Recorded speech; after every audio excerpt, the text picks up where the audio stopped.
ভুতুড়ে কাণ্ড।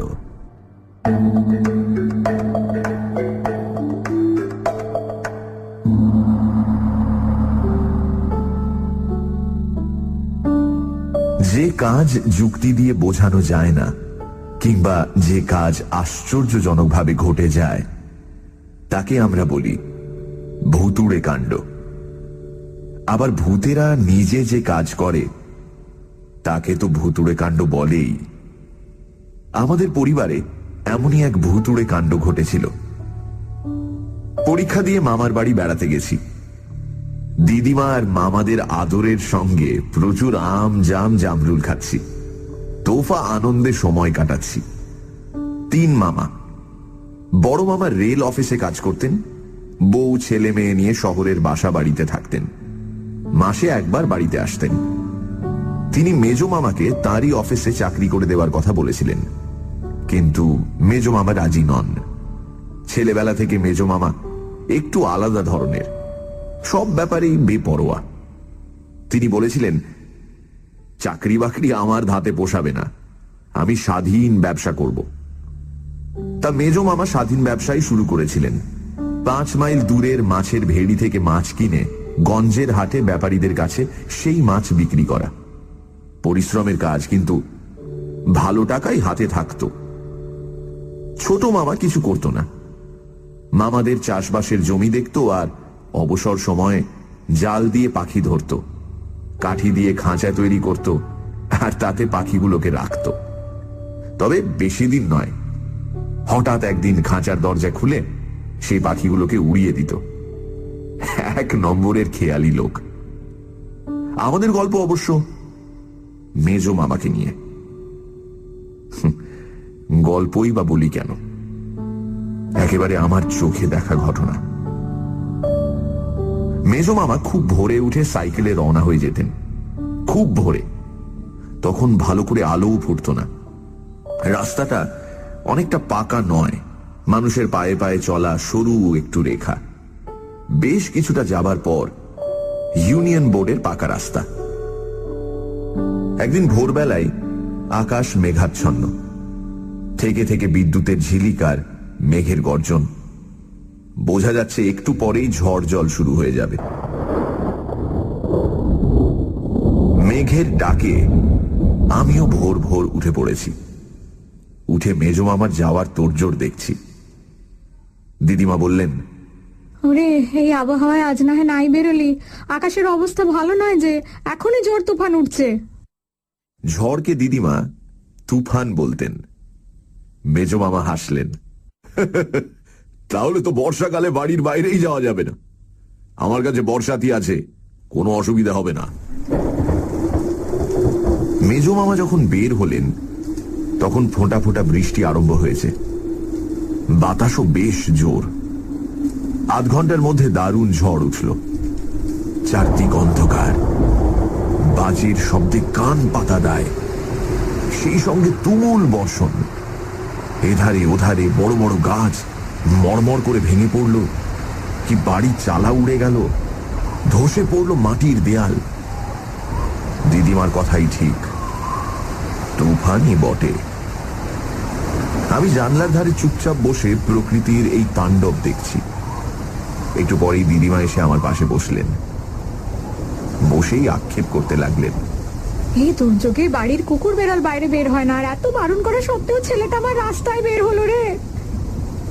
সত্যি চিন্তার কথা। এই ঝড় জলে বর্ষাতি আর মেজ মামাকে কতটুকু বাঁচাতে পারবে? হাওয়ার দাপটে সাইকেল চালানোই মুশকিল। সাইকেল থেকে নেমে যে কোনো গাছের তলায় আশ্রয় নেবেন, তাও তো নিরাপদ নয়। মাথার উপর গাছের ডাল ভেঙে পড়লেই হলো।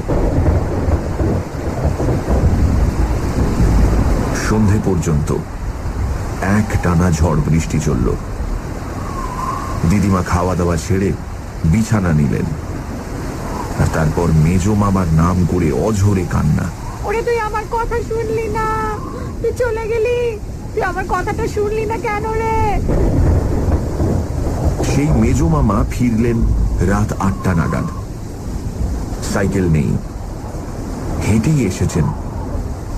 হাঁটু পর্যন্ত কাদা, পরনের জামা কাপড় ছিন্ন ভিন্ন, বর্ষাতির কোনো খোঁজ নেই।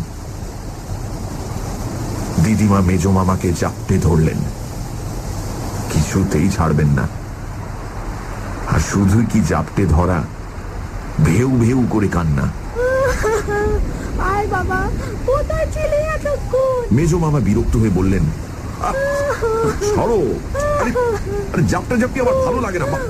মা, করছো কি? আরে আমি মরছি নিজের জ্বালায়। আমি জিজ্ঞাসা করলাম, মেজ মামা তোমার সাইকেল? বটগাছ চাপা পড়ে খণ্ড বিখণ্ড হয়ে গেছে। বটগাছ চাপা? হ্যাঁ, ওই কাঞ্চনতলার কাছে দারুণ ঝড় উঠল, বটগাছের ডাল মরমর করে ভেঙে পড়লো আমার উপর, সাইকেল ভেঙে চুরমার, আমি ছিটকে পড়লাম মাটির উপর। দেখ না। মেজ মামা চুল সরিয়ে দেখালেন, মাথার এক জায়গায় রক্ত জমে কালো হয়ে আছে। তারপর থেকে মেজ মামা কেমন যেন বদলে গেলেন। মাছের ব্যবসা বন্ধ, সারাটা দিন ঘুমিয়ে কাটাতেন। আর দুটো লাইন আছে। রাতে বেরিয়ে যেতেন। বিড়ালটার কি হল? কখন ফিরতেন কে জানে। ওভাবে চেঁচিয়ে উঠলো, দিদিমা অনেক বলতেন, কিন্তু মেজ মামা নির্বিকার। ওভাবে চেঁচিয়ে উঠলো কেন? শেষকালে দিদিমার নির্দেশে আমি শুতাম মেজ মামার সঙ্গে, অবশ্য আলাদা খাটে। একদিন খুব ভোরে মেজ মামার ডাকে ঘুম ভেঙে গেল। এই এই ওঠ, এই ওঠ, এক কাপ চা খাওয়াতে পারবি? এই। ঘরের কোণে স্টোভ ছিল, তাকের ওপর চা, চিনি, কাপ ডিশ। আগে আগে ভোরে বের হবার সময় মেজ মামা নিজেই চা করে খেতেন। ঘুম জড়ানো গলায় বললাম, তুমি নিজে করে খাও না। মেজ মামা যেন ভয় পেয়ে গেলেন। না, আমি আগুনের কাছে যেতে পারবো না, আমার ভয় করে। ভয় করে কথাটা মেজ মামার মুখে নতুন শুনলাম। মেজ মামা চিরকাল দুর্দান্ত প্রকৃতির, দারুণ সাহস। সেই দুর্ঘটনার পর থেকে মেজ মামা যেন কুঁকড়ে গেছেন, কারো সঙ্গে ভালো করে কথাও বলেন না। কেউ ডাকতে এলে বলে দেন, বল আমি বাড়িতে নেই। আরো আশ্চর্যের কাণ্ড, মাথার একদিকে রক্ত জমে থাকাটা একই রকম রয়ে গেল। ওষুধপত্র, মালিশ, কিছুতেই কিছু হলো না। অগত্যা উঠে চা তৈরি করে দিলাম, নিজেও খেলাম এক কাপ। আর এক রাতে এমন এক ব্যাপার ঘটল, তাতে একটু ভয়ই পেয়ে গেলাম। কদিন গুমোট গরম পড়েছে, হাত পাখা নেড়ে নেড়ে পরিশ্রান্ত হয়ে পড়েছি। কিছুতেই ঘুম আসছে না, বিছানায় এপাশ ওপাশ করছি। বহু কষ্টে যাও বা একটু ঘুম এলো, সেটা পেঁচার কর্কশ আওয়াজে ভেঙে গেল। ভয় পেয়ে উঠে বসলাম। জানলা দিয়ে ঘরের মধ্যে চাঁদের আলো এসে পড়েছে, কোথাও একটুও অন্ধকার নেই। মেজ মামার দিকে চোখ ফিরিয়েই চমকে উঠলাম। আমার মামার বাড়ির সবাই বেশ বেঁটে, মেজ মামা আবার সবচেয়ে বেঁটে। সেই মেজ মামাকে দেখলাম, বিরাট চেহারা, দেহ খাটের বাইরে গিয়ে পড়েছে। দুটো চোখ রোগড়ে নিয়ে আবার দেখলাম একই দৃশ্য। খাট থেকে নেমে পালাবার চেষ্টা করতেই দৃশ্য বদলে গেল। মেজ মামা যেন নিজের সাইজে ফিরে এলেন। মনকে বোঝালাম, ঘুম চোখে নিশ্চয়ই ভুল দেখেছি, না হলে এমন ব্যাপার হতে পারে নাকি।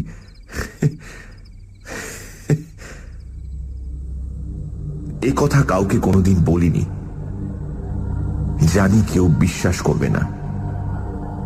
কিন্তু এরপর যা ঘটল তাতে আমি রীতিমতো ঘাবড়ে গেলাম। এক রাতে হঠাৎ ঘুম ভেঙে দেখি মেজো মামা বিছানায় নেই। ভাবলাম প্রাকৃতিক প্রয়োজনে বাইরে গেছেন, এখনই ফিরবেন। কিন্তু অনেকক্ষণ কেটে গেল, মেজো মামা ফিরলেন না। উঠে পড়লাম, জানলা দিয়ে বাইরে চোখ ফিরিয়েই বুকের রক্ত হিম হয়ে গেল। মেজো মামা রোয়াকে বসে আছেন, জানলার দিকে পেছন ফিরে। একটু দূরে গোটা কয়েক গাছ পার হয়ে একটা জাম গাছে ছোট মামা জাল পেতে রেখেছে পাখি ধরবার জন্য। জালের এক জায়গায় ফুটো ছিল, ছোট মামা বোধহয় লক্ষ্যই করেনি। সেই ফুটো দিয়ে আটকে থাকা পাখিগুলো ফুরুত ফুরুত করে বেরিয়ে যাচ্ছে। মেজো মামা বসে বসেই হাত বাড়ালেন। কি বিরাট হাত! রোয়াক থেকে জাম গাছটার দূরত্ব কমপক্ষে 30 গজ তো হবেই। হাতটা সোজা গাছের উপর চলে গেল, যেখানে জালের ফুটো সেখানে। মেজো মামা আঙুল দিয়ে জালে গিট বেঁধে দিলেন। পাখিদের পালানো বন্ধ হলো। আমি বুকের ওপর হাত চেপেও দুপ দুপ শব্দ বন্ধ করতে পারলাম না। মনে হলো এক্ষুনি অজ্ঞান হয়ে যাব। কোন রকমে কাঁপতে কাঁপতে খাটের উপর শুয়ে পড়লাম। কখন ঘুমিয়ে পড়েছি জানি না। ভোরে উঠে দেখি মেজো মামা খাটে শুয়ে অঘোরে ঘুমোচ্ছেন। আশ্চর্য কাণ্ড, দরজা ভেতর থেকে বন্ধ। কাল রাতে মেজো মামা যখন রোয়াকে বসে, তখন লক্ষ্য করেছি দরজায় ছিটকিনি। তাহলে মেজো মামা বাইরে গেলেন কি করে? বন্ধ দরজা দিয়ে ঘরের মধ্যেই বা কি করে ঢুকলেন? ঠিক করে ফেললাম, আর মামার বাড়ি নয়, কোনো একটা অছিলায় বাড়ি পালাবো। এটাও কি চোখের ভুল? দুবার এরকম চোখের ভুল এটা হতে পারে কখনো?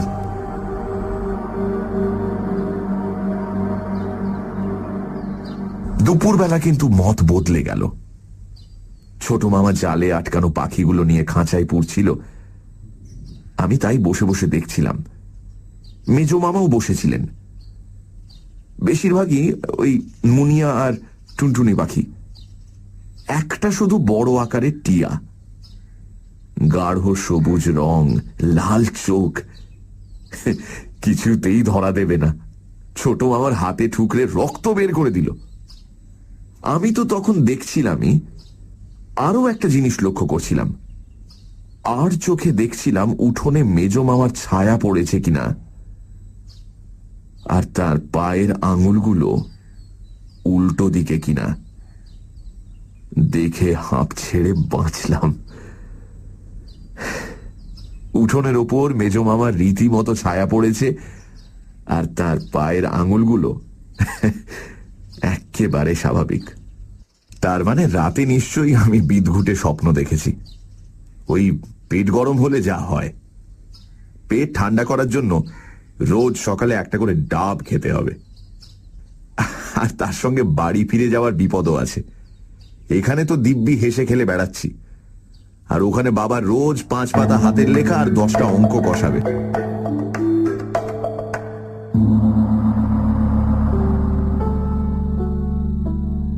বেশ কিছুদিন অলৌকিক কিছু চোখে পড়ল না।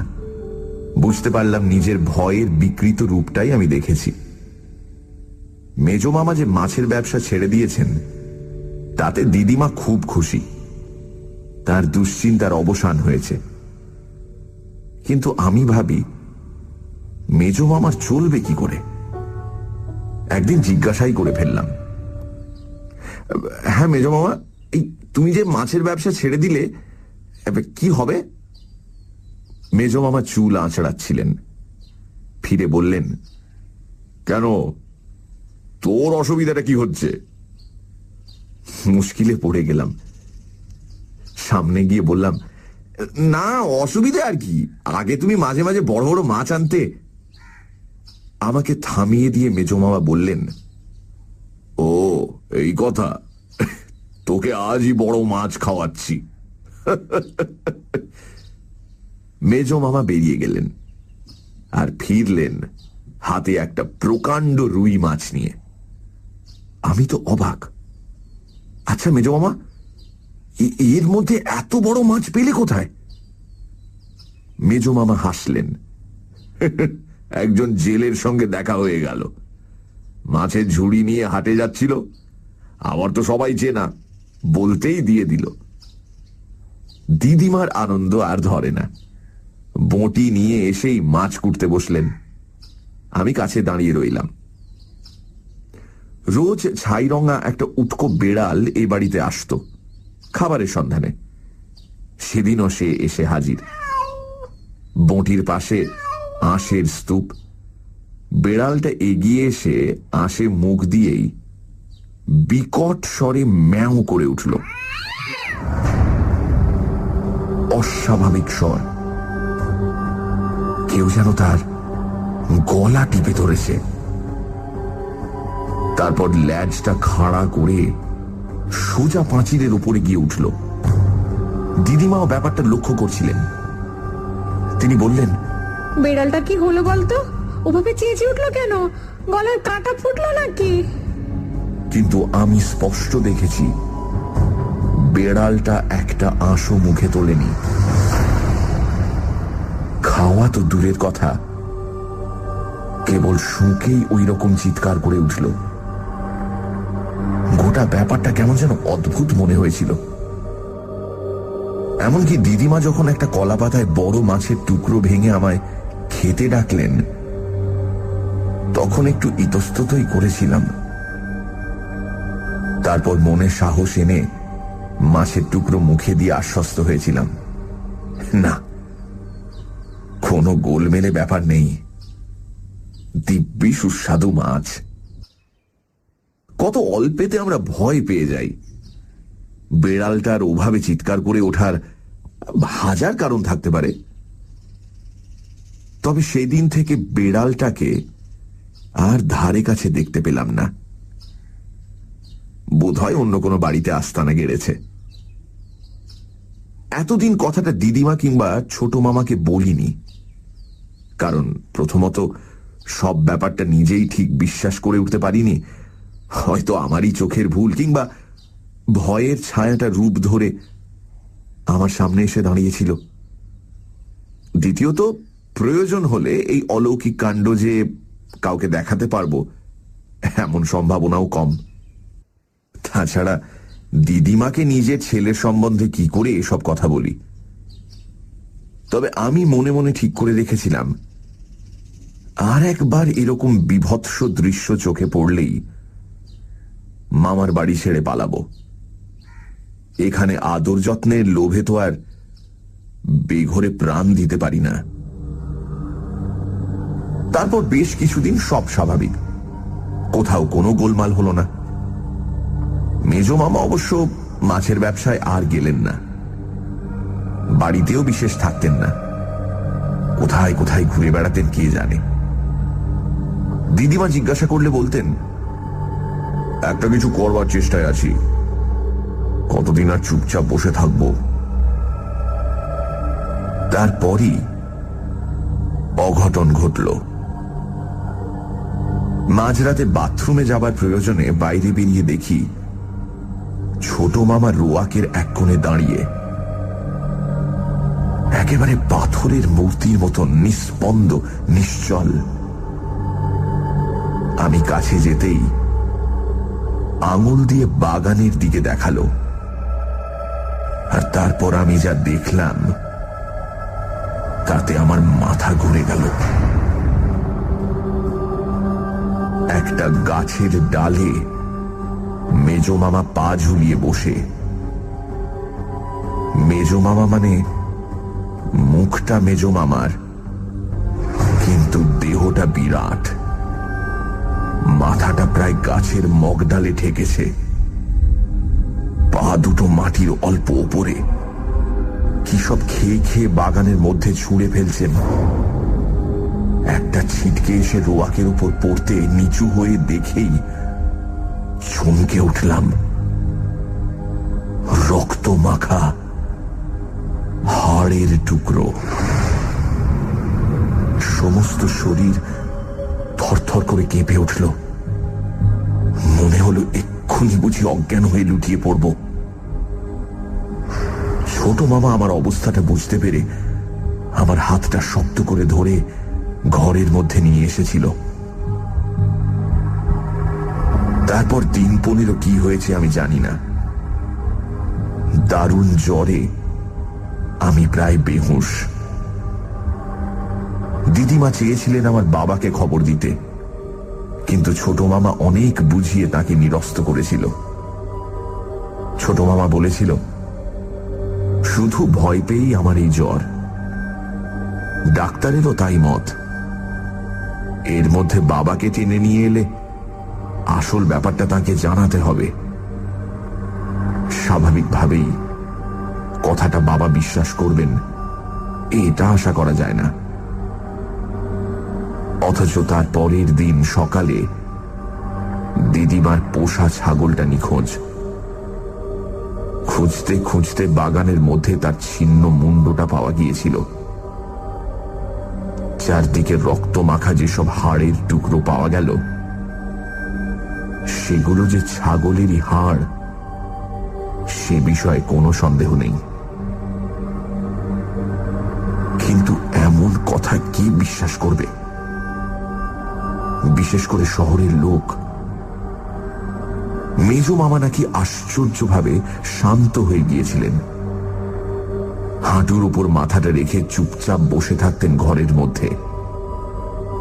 হাজার ডাকে সাড়া দিতেন না। খেতে ডাকলে রুক্ষ কণ্ঠে উত্তর দিতেন, খিদে নেই, আমার শরীর খারাপ। দিদিমা যে মেজো মামাকে এত ভালোবাসতেন, সেই দিদিমা ছোট মামার কাছে সব শুনে মেজো মামার ধারে কাছে ঘেঁষতে চাইলেন না। আমি যখন সেরে উঠলাম ততদিন ব্যাপারটা অনেক দূর এগিয়েছে। শোবার ব্যবস্থা পাল্টে গেছে। এক ঘরে আমরা 3 জন শুতাম। এক পাশে দিদিমা, অন্য পাশে ছোট মামা, আর মাঝখানে আমি। সারা রাত ঘরে আলো জ্বলত। ছোট মামা দরজায় ভেতর থেকে ডবল তালা লাগিয়ে দিত। আমরা সবাই জানতাম অলৌকিক শক্তির পক্ষে এ তালা কোনো বাধাই নয়, কিন্তু তবু বারণ করতে পারিনি। ছোট মামা আর আমি ওই দৃশ্য দেখার পর আমি আগে যা দেখেছি সমস্তটা দিদিমা আর ছোট মামাকে বলেছি। ছোট মামা বলল, কথাটা আগেই তোমার বলে দেওয়া উচিত ছিল, তাহলে আরো আগে ব্যবস্থা নিতে পারতাম। কি ব্যবস্থা নেওয়া হবে তাও ছোট মামা বলল। বদনপুর এখান থেকে 2.5 মাইল। সেখানকার ভৈরব রোজা খুবই বিখ্যাত। তার খড়মের আওয়াজে ভূত প্রেত নাকি থরথর করে কাঁপে। তাকে পাওয়া একটু মুশকিল।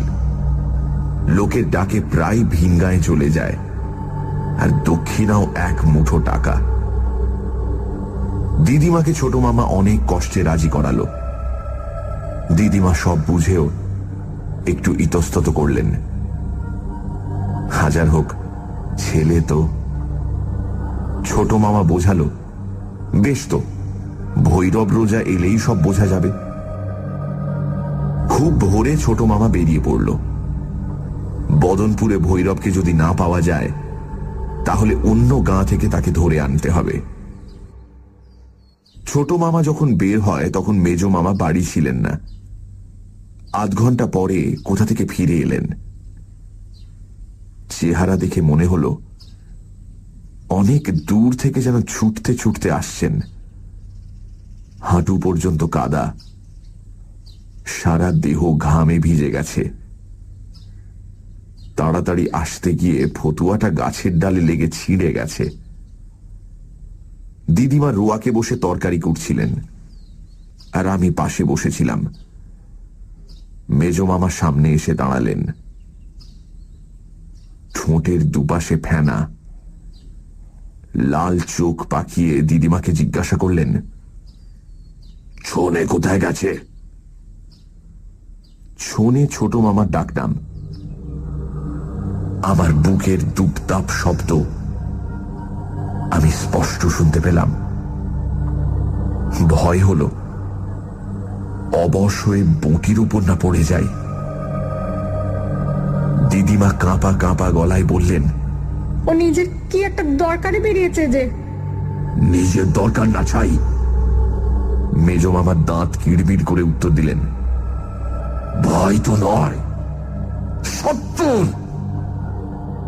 আচ্ছা, ঠিক আছে। কথাগুলো বলেই মেজ মামা জোরে জোরে পা ফেলে বাড়ির চারপাশে ঘুরতে লাগলেন। দুটো হাত পিছনে, কেবল মাথা নাড়ছেন, থুতু ফেলছেন আর ঘুরছেন। ব্যাপার দেখে দিদিমা আর সাহস পেলেন না। আমার হাত ধরে ঘরের মধ্যে ঢুকে দরজায় খিল তুলে দিলেন। দিদিমার দিকে চেয়ে দেখি তার দু চোখ বেয়ে জল গড়িয়ে পড়ছে। তার মনের কষ্টটা বুঝতে পারলাম। যতক্ষণ মেজ মামা বাড়ি চারদিকে ঘুরতে লাগলেন, ততক্ষণ আমি আর দিদিমা ঘরের এক কোণে চুপচাপ বসে রইলাম। কিছুক্ষণ পরে মেজ মামাকে আর দেখা গেল না। দিদিমা উঠে জানলা দিয়ে দেখে যখন নিঃসন্দেহ হলেন যে মেজ মামা ধারে কাছে কোথাও নেই, তখন আমাকে খেতে দিলেন। নিজে কিচ্ছু খেলেন না। ছোট মামা এলে একসঙ্গে খাবেন। আমি খাবো কি? তখনও শরীর থরথর করে কাঁপছে। মনে হচ্ছে কিছু খেলেই বোধহয় বমি হয়ে যাবে। মনে মনে ঠিক করে ফেললাম, কোনো রকমে আজকের রাতটা কাটিয়ে কাল সকালেই বাড়ি রওনা হব। এখানে এইভাবে ভয়ে কুঁকড়ে থাকলে খুব শিগগিরই শক্ত অসুখে পড়ে যাব হয়তো। ছোট মামা ফিরল বেলা 2:30 নাগাদ, সাইকেল রিকশায়, সঙ্গে ভৈরব রোজা। আমি জানলা দিয়ে দেখতে লাগলাম। ভৈরবের পরনে লাল টুকটুকে কাপড়, গায়ে কোনো জামা নেই, গলায় অনেকগুলো রুদ্রাক্ষের মালা, আর দুহাতে রুদ্রাক্ষের তাগা।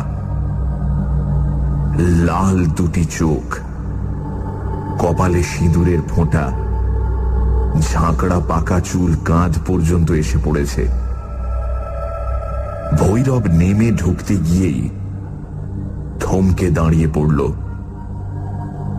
বাতাসে কি যেন শুঁকল। তারপর ছোট মামার দিকে ফিরে বলল,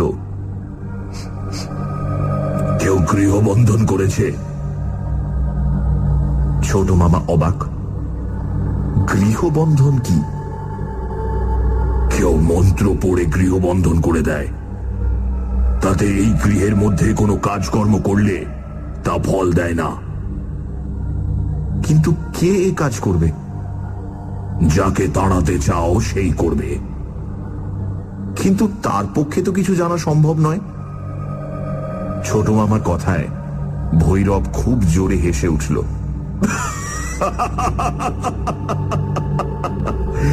প্রেতাত্মার পক্ষে সবকিছু জানতে পারাই সম্ভব। মানুষের চেয়ে তারা অনেক বেশি শক্তির অধিকারী হয়। তাহলে উপায়? উপায় আছে বই কি। তুমি আগে সাইকেল রিক্সাকে তো বিদায় করো। ছোট মামা সাইকেল রিক্সার ভাড়া মিটিয়ে দিল। ভৈরব পাশে রাখা ঝোলা থেকে একটা মাটির সরা বের করল। তার উপর 4টে পাকা লঙ্কা, এক মুঠো সর্ষে, কতকগুলো কুশের ডগা রাখল। তারপর রাস্তার ওপরই বসে পড়ে বিড় বিড় করে মন্ত্র পড়তে লাগলো।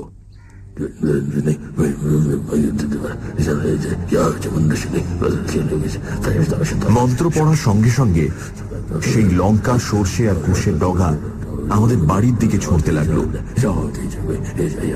পিছনে নিঃশ্বাসের শব্দ হতে ফিরে দেখলাম দিদিমা এসে দাঁড়িয়েছেন। তার চোখে তখনও জল।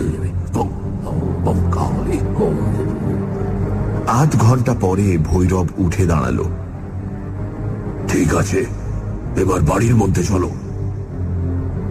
ভৈরবের কাণ্ড কারখানা দেখে ইতিমধ্যেই রাস্তার ওপর গাঁয়ের কিছু লোক জড়ো হয়েছিল। ভৈরবের পিছন পিছন তারা বাড়ির মধ্যে এসে ঢুকল। উঠোনে মাটি দিয়ে বেদি করা হলো, তাতে কাঠ, শুকনো ডালপালা দিয়ে আগুন জ্বালানো হলো। ভৈরব সেই অগ্নিকুণ্ড প্রদক্ষিণ করতে করতে মাঝে মাঝে কাঠি করে ঘি ছিটিয়ে দিতে লাগলো। সঙ্গে সঙ্গে আগুন দাউ দাউ করে জ্বলে উঠতে লাগলো। ততক্ষণে সাহস পেয়ে আমি রোয়াকে গিয়ে বসেছি। দিদিমা আমার পাশে, ছোট মামা ভৈরবের কাছে তার ভাই ফরমাইশ খাটছে। আধ ঘন্টা কিচ্ছু হলো না, সব নিস্তব্ধ। শুধু ভৈরবের রুক্ষ গলায় মন্ত্রপাঠের শব্দ শোনা গেল। হিম টিম ছট করে, অদ্ভুত ভাষা। আমি যখন ভাবতে শুরু করেছি যে সবটাই বুঝল কি, তখন হঠাৎ শোঁ শোঁ আওয়াজ। ঠিক অনেক দূর থেকে ঝড় এলে যেমন হয়। পশ্চিম দিকের গাছপালাগুলো ভীষণভাবে দুলতে লাগলো। গাছের ডালে বসা কাকের দল চিৎকার করে আকাশে পাক খেতে লাগলো। একটু পরেই গাছপালার পিছন থেকে মেজো মামা এসে হাজির। দুটি চোখ বন বন করে ঘুরছে, ফুলে উঠেছে নাকের পাটা, মুখে একটা মুরগি, বেচারি মরণ যন্ত্রণায় পাখা ঝটপট করছে। মেজো মামার দুকশ বেয়ে রক্ত গড়িয়ে পড়ছে। মেজো মামার সেই মূর্তি দেখে আমি ভয়ে দিদিমাকে জড়িয়ে ধরলাম। দেখলাম উত্তেজনায় দিদিমাও ঠক ঠক করে কাঁপছেন। মেজো মামা এসে দাঁড়াতে ভৈরবেরও চেহারা বদলে গেল। সে আরো জোরে জোরে মন্ত্র পড়তে লাগলো। আগুনে মুঠো মুঠো কি ফেললো, তাতে আগুন আরো দাউ দাউ করে জ্বলে উঠল।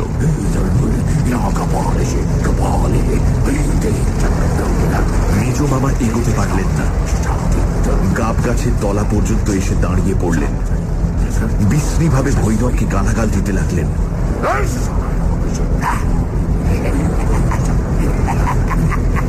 আধ খাওয়া মুরগিটা ছুঁড়ে দিলেন তার দিকে। মুরগিটা এসে পড়ল আগুনের মধ্যে। ভৈরব চেঁচিয়ে উঠল, কে তুই? মেজো মামা আরো জোরে চিৎকার করে বললেন, আমি দয়াল বাড়ুজ্জে। না, তুই দয়াল নস। ঠিক করে বল, কে তুই? দয়াল বাড়ুজ্জে মেজো মামার নাম, ডাক নাম টোনা। বলবো না। মেজো মামার সে কি গর্জন! ঠোঁটের দুপাশে ফেনা এসে জমল। বলবি না? আচ্ছা আচ্ছা, দেখি বলিস কিনা।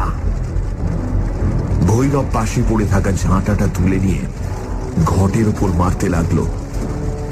সঙ্গে সঙ্গে মেজো মামা আর্তনাদ করে উঠলেন। মনে হলো ঝাঁটার প্রত্যেকটি ঘা যেন তার দেহেই পড়ছে। বলছি বলছি, আর মারিসনি। মেজো মামা গাছতলায় বসে পড়লেন। ভৈরব ঝাঁটা আছড়ানো শব্দ বন্ধ করল।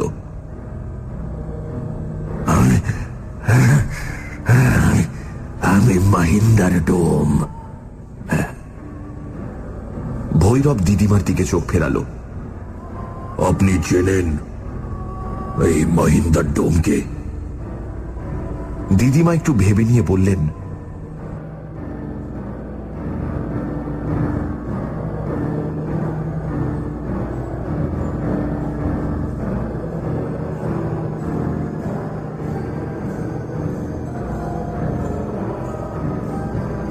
মেজো মামা আর বলবো না, মহিন্দারই বলি।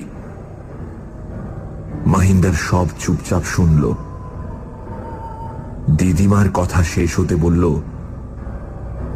মা ঠাকুরুন ঠিক বলেছেন, শিবে আমার মাথায় লাঠি মেরেছিল। শিবে শিবে আমিও শোধ নিয়েছি। শিবের গোষ্ঠীর ঘাড় মোটকে পগারে ফেলে দিয়েছি। ওর বংশে বাতি দিতে আর কেউ নেই। তুই দয়ালের দেহে এলি কি করে? সেদিন খুব ঝড় জলের সময় দয়াল সাইকেলে চেপে বট গাছের তলা দিয়ে যাচ্ছিল। ওইটাই আমার আস্তানা। হঠাৎ মোটা একটা ডাল ভেঙে পড়লো দয়ালের মাথার উপর। দয়াল খতম। তার সাইকেল চিড়ে চেপটা। আমি দেখলাম এমন সুযোগ আর পাবো না। অমাবস্যায় বামুনের মরা। অনেক বছর দেহহীন হয়ে ঘুরে বেড়াচ্ছি। সুসর করে ঢুকে পড়লাম, সুসর করে। এই দেহ তোকে ছাড়তে হবে, ভৈরব বলল। মাথা খারাপ? আমি ছাড়বো না, আমি ছাড়বো না, আমি ছাড়বো না। তবে রে, আবার ঘটের উপর ঝাঁটার আছড়ানি। মাটির উপর গড়াগড়ি দিয়ে মহিন্দার যন্ত্রণায় কাতরাতে লাগলো। একটু পরে বলল, যাবো যাবো যাবো যাবো যাবো।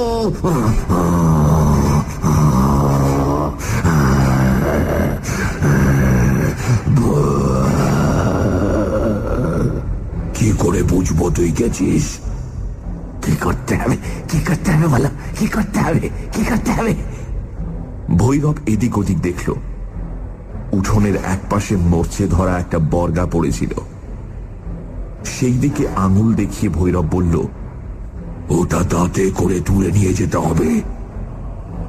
আর একটা কথা, বলো।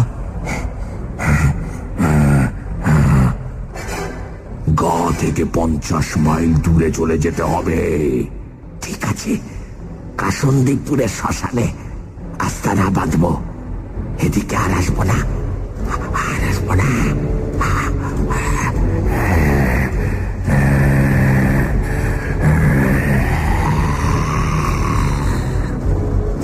যা তবে যা।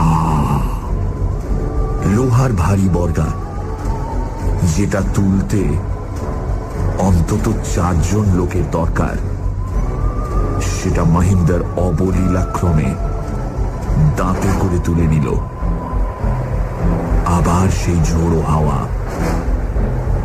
গাছপালার মধ্যে দিয়ে বর্গা নক্ষত্র বেগে কোথায় অদৃশ্য হয়ে গেল। এদিকে নজর পড়তে দেখলাম মেজো মামার প্রাণহীন দেহটা কাব গাছ তলায় পড়ে আছে। আর সেই দেহ থেকে বিশ্রী পচা গন্ধ বের হচ্ছে। ভৈরব বলল, এখনই দেহটা সৎকারের ব্যবস্থা করো। অনেক দিনের বাসি মরা। দুম করে একটা শব্দ। দিদিমা অজ্ঞান হয়ে রোয়াকের উপর ঢলে পড়লেন। এসব অনেক দিনের কথা। দিদিমা কবে মারা গেছেন। মামারাও কেউ বেঁচে নেই। মামা তো ভাই বোনেরা কে কোথায় ছিটকে পড়েছে খবর রাখি না। আমারও বেশ বয়স হয়েছে।